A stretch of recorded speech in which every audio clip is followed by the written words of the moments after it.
რამდენიმე კითხვა გვაქვს სხვადასხვა საკითხზე, მაგრამ მოდი დავიწყოთ იმ ვითარებით, რომელიც არის თითოეულობიდან გამომდინარე ახლა ქვეყანაში შექმნილი. აი თქვენთვის რა აჩვენა ამ სურათმა, რაზეც ახლა ჩვენ მუდმივად ვლაპარაკობთ, ჩვენ საუბრობთ მოქალაქეების საჭიროებებზე. რეალურად იმ სურათზე, რომელიც არის არაერთ მუნიციპალიტეტსა და რეგიონში.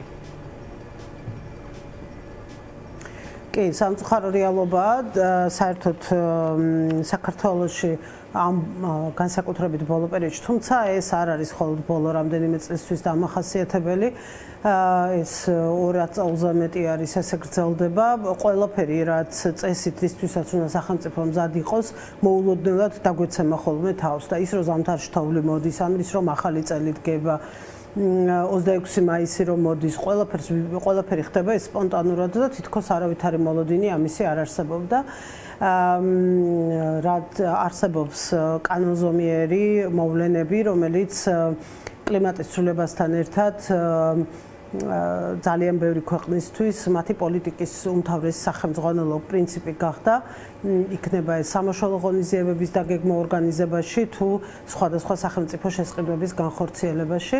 საქართველოში სამწუხაროდ უკვე ძალიან დიდი ხანია, აი 2 წელია მინიმუმ ამ თვალსაზრისით რაიმე მნიშვნელოვანი არ გაკეთებულა, არ მომხდარა და წლიდან წლამდე, სტიქიდან სტიქიამდე სულ მუდმივად კატასტროფების წინაშე ვტოვებთ მოსახლეობას, ვტოვებთ ადამიანებს, რომლებსაც ყველაზე მეტად ჭირდება სახელმწიფოს შველა. მაგრამ სპეციფიური განსხვავება დღევანდელი ხელისუფლების ყველაფერი წინასგან, რაც აქამდე გვინახავს, არის კიდევ ის ძალიან მაღალი ხარისხის უპასუხისმგებლობა, რომელსაც ისინი აჩვენებენ. როდესაც კაცი, რომელიც პრემიერ-მინისტრად მუშაობს, თვითონ ხო თავის თავს პრემიერს ეძახის, გვეუბნება, ან კაცი, რომელიც პარლამენტის თავმჯდომარეს ეძახის თავის თავს, გვეუბნება, რომ იქ რაღაცას თოვლი მოვიდა, რა მოხდა, ეხლა ზამთარში თოვლი მოდის ხოლმე და ამასობაში მისი მოქალაქეების მნიშვნელოვანი ნაწილი უშუქოდ ყოველგვარი კომუნიკაციების გარეშე, საკვების ზოგიერთ შემთხვევაში გარეშე იმყოფება.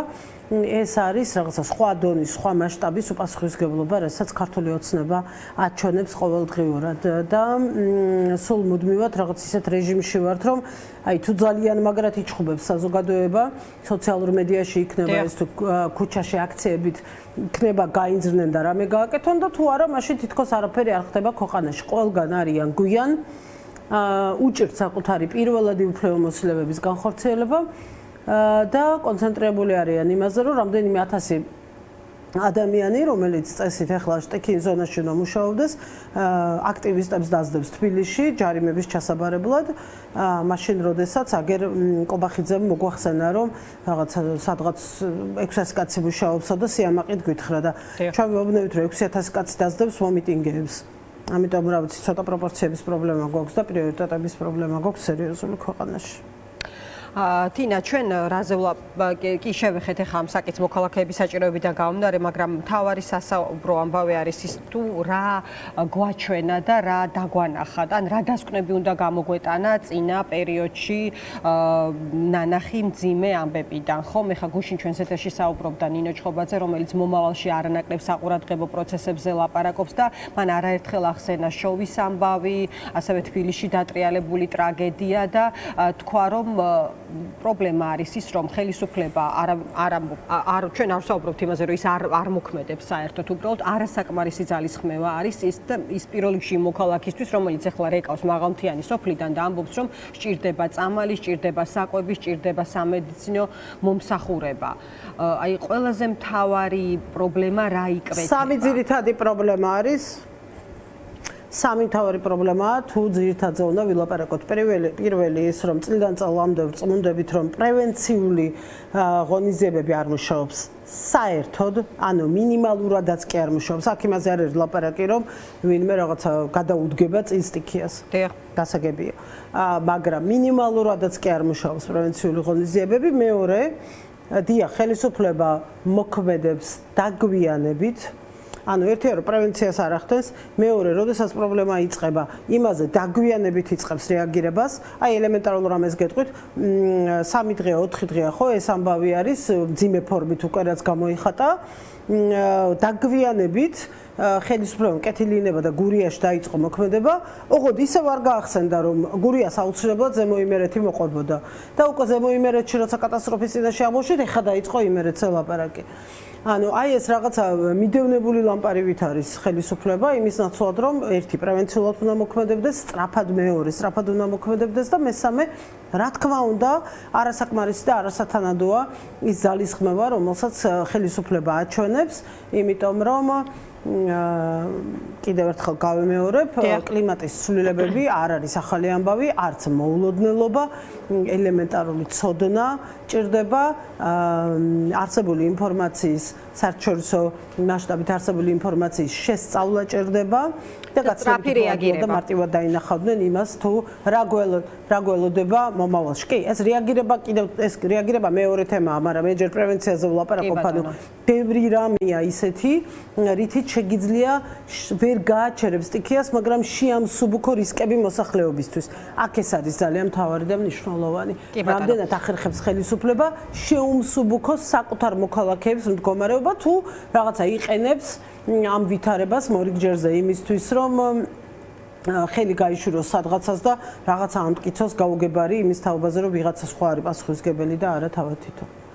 კი ბატონო თინა, ერთ საკითხსაც მინდა შევეხოთ, ეს არის ხელისუფლების რეპრესიული პოლიტიკა. თქვენ ახსენეთ რა ტიპის ძალისხმევას ეწევა ხელისუფლება რეპრესიების მიზნით, ხო, სხვადასხვა პირებზე, სამიზნეა მედია, კრიტიკული მედია კონკრეტულად, ასევე ჩვენ ნახეთ სამოქალაქო სექტორთან დაკავშირებით რა ტიპის საკანონმდებლო ცვლილება არის ინიცირებული, ასევე სისტემის ტყვეებთან დაკავშირებით, აი დღევანდელი ამბავი თემურ ქათამაძის წერილი, რომელიც არის ძალიან საყურადღებო, ის საუბრობს მასზე მიმდინარე ზეწოლაზე, შეფურთხება, შევიწროვება, მუდმივი და მასშტაბური ფსიქოლოგიური ზეწოლა, წერს ქათამაძე საპატიმროდან და საუბრობს იმასთან დაკავშირებით, რომ ამ მიზანი, რომელიც აქვს სისტემას დასახული, არის მისი ნებისყოფის და მხნეობის გატეხა. ეს არ ახალია სხვებთან მიმართებითაც, ხო, სხვა ტყვეებსაც უსაუბრიათ ამის შესახებ. აი რა სიტყვით ამ სურათზე ჩვენ ნახეთ დღეს ასე კიდევ ერთხელ სასამართლო პროცესების სერია და როგორ შეაფასებთ ხელისუფლების ძალისხმევას ამ მიმართულებით? კი, და ნახეთ პატიმრობაში დატოვებული მორიგჯერზე ახალგაზრდები 21 წლის ბიჭი ციხეში რჩება, ხო, არაფრის გამო, აბსოლუტურად არაფრის გამო ამას სრული პასუხისმგებლობით იმ რეალობის გათვალისწინებით, რომელშიც ვცხოვრობთ. არ დავიღლები ამ მაგალითის გამეორებით, როდესაც თავხედის სადისტი პოლიციელები ჩართულ კამერებზე ცემენ, აწამებენ, ძალადობენ საკუთარ თანამოქალაქეებზე, ჩართულ კამერებსაც კი არ ერიდებიან, წიხლებს ურტყავენ, აგინებენ, შეურაცხყოფას აყენებენ საკუთარ თანამოქალაქეებს და ამ დროს ვიღაცის ლოყის შეგავარდისფერების გამო ადამიანი სისხლისამართლის პასუხისმგებლობით 7 წლიანი ციხის მოლოდინით იმყოფება საპატიმროში. ეს არის არაპროპორციული, არასათანადო მოპყრობა, რომელიც აუცილებლად იქნება დასჯადი ქმედება ყველა იმ ადამიანის მიმართ, რომელიც ამ რეპრესიულ მექანიზმებს იყენებს. არასამთავრობო ორგანიზაციის წინააღმდეგ პარლამენტში შესული საკანონმდებლო ცვლილებები კი, რა თქმა უნდა, ეს ფაქტისთვის უნდა ვთქვათ, რომ არის ძალიან მძიმე, არის უკიდურესად რეპრესიული და არის დიქტატურის დამყარების, კანონიეთ დამყარების მცდელობა, მაგრამ არაფერი მოსატანია იმ რეალობასთან, რომელშიც დღეს ვართ ჩვენ ყველანი, როდესაც ერთის მხრივ მოსახლეობის ერთი ნაწილი უბრალოდ ბედისამარაა მიტოვებული საქართველოს, დასავლეთ საქართველოს მთიანეთში და მეორეს მხრივ სამოქალაქო აქტივისტები, ადამიანები, რომლებიც საკუთარი უკეთესი სამშობლოსთვის იბრძვიან, საპატიმროებში ყავთ გამოკეტილი დამამცირებელ პირობებში და ჩვენი ახალგაზრდების საკმაოდ დიდმა ნაწილმა წამების, შეურაცხყოფის, ცემის და პოლიციური ძალადობის რაღაცა ინსტრუმენტალიზირებული სისტემა გაიარა ქუჩებში. ამ ვითარებაში და ამ ფონზე მე პირადად სერიოზული უხერხულობა მაქვს იმაზე, რომ ეხლა ამ კანონებზე ვისაუბროთ.